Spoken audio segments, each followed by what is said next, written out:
जय श्री राम। पिछले एपिसोड में हमने देखा कि विश्वामित्र ने एक नया स्वर्ग रचाया जिसे त्रिशंकु स्वर्ग कहते हैं। उन्होंने राजा त्रिशंकु को उसके भौतिक शरीर सहित स्वर्ग तक पहुंचाया। इसके बाद विश्वामित्र अपने शिष्यों के साथ पुष्कर सरोवर गए। वहां वे कठोर तपस्या करने लगे। उसी समय अयोध्या के प्रसिद्ध राजा अम्बरीश ने एक यज्ञ की तैयारी शुरू की। यज्ञ के दौरान इंद्र ने यज्ञ का पशु चुरा लिया। वो पशु कहीं भी नहीं मिला। तब पुरोहित ने राजा से कहा, हे राजन, यज्ञ का पशु चुरा लिया गया है। आपकी शासन व्यवस्था कमजोर होने के कारण वह पकड़ा नहीं जा सका। जो राजा अपने आश्रितों की रक्षा नहीं कर सकता वो अपने ही दोषों से नष्ट हो जाता है। इसका आपको बड़ा मूल्य चुकाना होगा। यज्ञ पूरा करने के लिए तुरंत पशु या मनुष्य में से किसी एक को लाओ। राजा अम्बरीश मनुष्य बलि की खोज में निकल पड़े। उन्होंने हजारों गायों का मूल्य देने का निश्चय किया। वे अनेक देशों में घूमे। उन्होंने सारे गांव, नगर, वन और पवित्र आश्रम देखे। अंत में उन्होंने भृगुतुंड पर्वत पर ऋषि ऋचिक को देखा। ऋषि अपनी पत्नी और पुत्रों के साथ बैठे थे। राजा अम्बरीश ने कहा, हे ऋषि ऋचिक, यदि आप यज्ञ पशु के रूप में अपने पुत्र को 1,00,000 गायों में बदल दे तो मेरा उद्देश्य पूरा हो जाएगा। मैं सभी देशों में घूम चुका हूँ पर यज्ञ पशु नहीं मिला। क्या आप मूल्य लेकर अपने किसी पुत्र को देने की कृपा करेंगे? ऋषि ऋचिक ने कहा, मैं किसी भी स्थिति में अपने ज्येष्ठ पुत्र को नहीं बेच सकता। ऋचिक की पत्नी ने कहा, हे राजन, मेरा सबसे छोटा पुत्र सुनक मेरा प्रिय है, इसलिए मैं उसे नहीं दे सकता।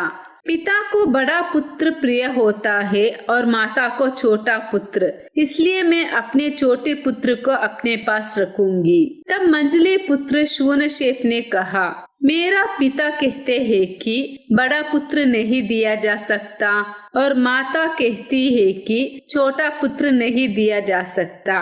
इससे मुझे लगता है कि मंझला पुत्र पहले ही बिक चुका है, इसलिए मुझे ले जाइए। राजा अम्बरीश ने शूनशेप को 1,00,000 गायों के बदले खरीद लिया।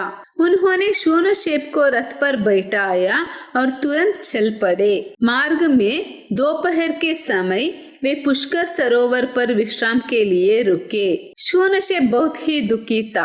वहीं उसने अपने मामा राजर्षि विश्वामित्र को देखा। शूनशेप दौड़कर विश्वामित्र की गोदी में गिर पड़ा और कहा, मेरे न माता है, न पिता, न मित्र, न संबंधी। धर्म के अनुसार मेरी रक्षा कीजिए। आप सबकी रक्षा करते हैं। राजा अम्बरीश का उद्देश्य पूरा हो, मुझे दीर्घायु मिले और मैं महान तप करके अमरत्व प्राप्त करूं। कृपया मुझे इस संकट से बचाइए। मेरे पिता और मेरे माता ने मुझे छोड़ दिया है। हे मामा श्री, मुझे बचाइए। विश्वामित्र ने उसकी सहायता करने का निश्चय किया। उन्होंने अपने पुत्रों को बुलाकर कहा, ये बालक मेरे बहन का पुत्र है और मेरी शरण में आया है।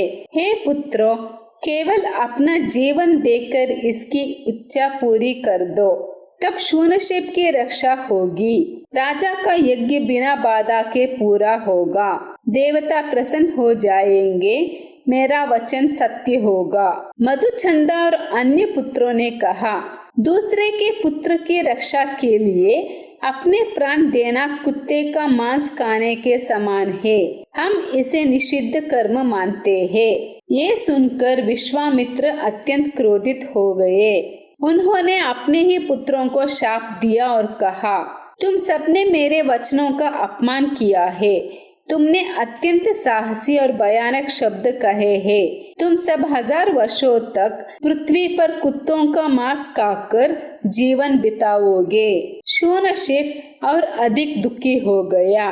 उसका दुख दूर करने के लिए विश्वामित्र ने कहा, जब तुम्हें भगवान विष्णु के यज्ञ स्तंभ से बांधा जाए, तब तुम इन मंत्रों से अग्निदेव की स्तुति करना, जो मैं तुम्हें सिखाऊंगा। इसके बाद तुम्हें सफलता प्राप्त होगी। शूनशेप ने एकाग्र मन से उन 2 मंत्रों को कंठस्थ कर लिया।